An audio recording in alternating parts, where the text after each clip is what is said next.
Hi guys, today we're going to talk about guilt. And first we'll start with what guilt is for us as a default. So I'm reading Guy Winch, PhD, The Squeaky Wheel, 10 Things You Didn't Know About Guilt.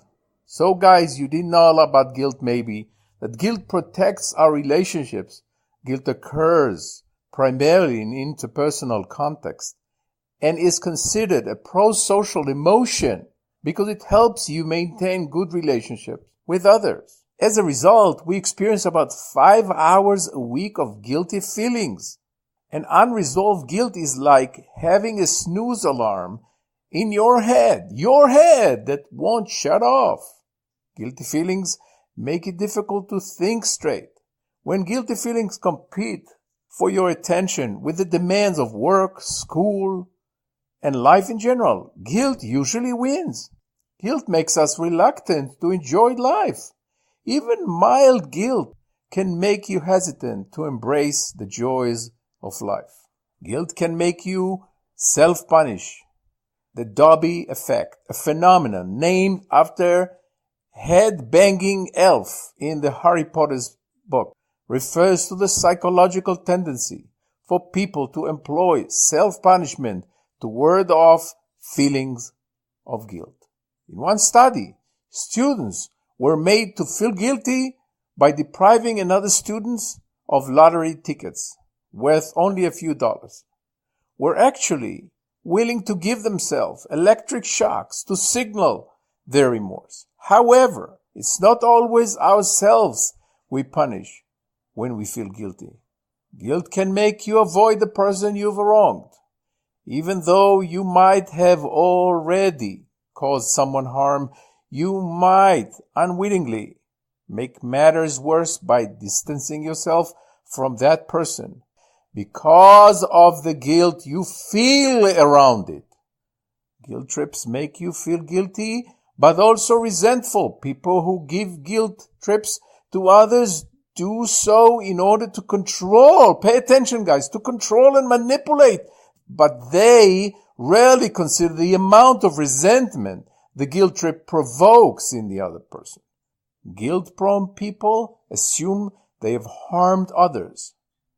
When you trigger for feeling guilty, feelings is set too low. Your guilt alarm goes off when it shouldn't.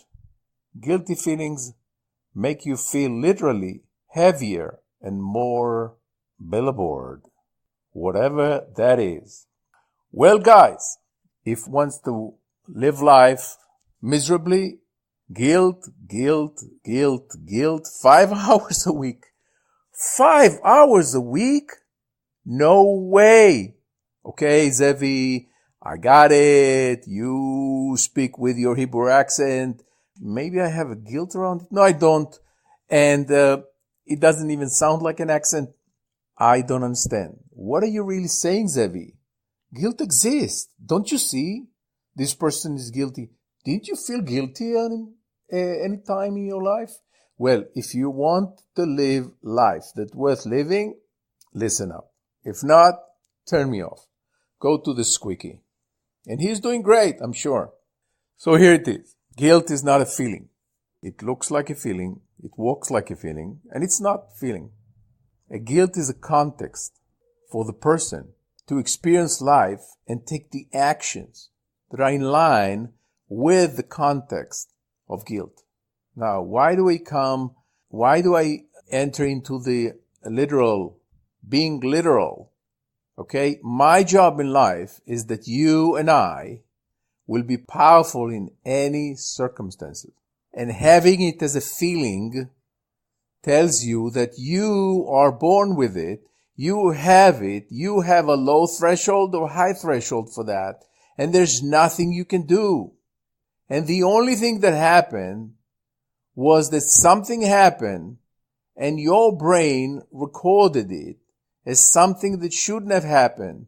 You shouldn't have done that. And it recorded all the body sensations, all the noises in your head, the noises outside, the smell, and anything else that the human body is recording. And during the day, this experience comes up. It comes up because somebody said, my mother, and you have, oh, mother. Your brain is saying, mother, boom, this experience. And when you have, boom, this experience, you either pick up the phone and call your mother, or you curse, or you do something else. The access to freedom is to be with life just the way life is. When you're experiencing what you're experiencing, be with the experience the way it is. Close your eyes, look at your body, see what you experience in your body. Be okay with that. Be okay with the voices you hear in your head that are telling you this and are telling you that, and are telling you that you should have done this and you should have done that, and you should have done this and you should have done that, and they don't like you and they like you, and they don't forgive you and they forgive you, and whatever it is. Be with it the way it is and the way it's not. And then go and apologize. Oh, just a moment. Not just like the psychologists that are saying that you have to apologize for the person that you hurt his or her feelings. Well, it's okay. You go and you apologize. You say something like, I promise to be the best friend in the world and to show you the lottery ticket that you won, and I hid it from you and I cashed the $25. And I apologize, and that will never happen again. That's one thing. The other thing is to look who are the people that are at the impact of your actions in the world when you are experiencing what is called guilt context. Who are the people that you don't go to visit because you invented some story that they don't like you or they like you? That you were not in a funeral of somebody. Go and apologize for the person that died. Write a letter and apologize for the people that you are following noises in your head that has nothing to do with reality, and apologize for the impact on them, that you are not in communication with them. You're not telling them how much you love them. You're not telling them how important they are in the world. That you promised to come to visit them on Christmas or in Hanukkah and you didn't. And it has to do with you feeling guilty about something that happened maybe 20, 30 years ago. Go to your wife and tell her, yes, I promised this and I did that, and I'm done with that. I'm drawing a line in the sand. Yes, there is no such thing as guilt as a feeling. You guys, I'm sorry to tell you, don't have feelings.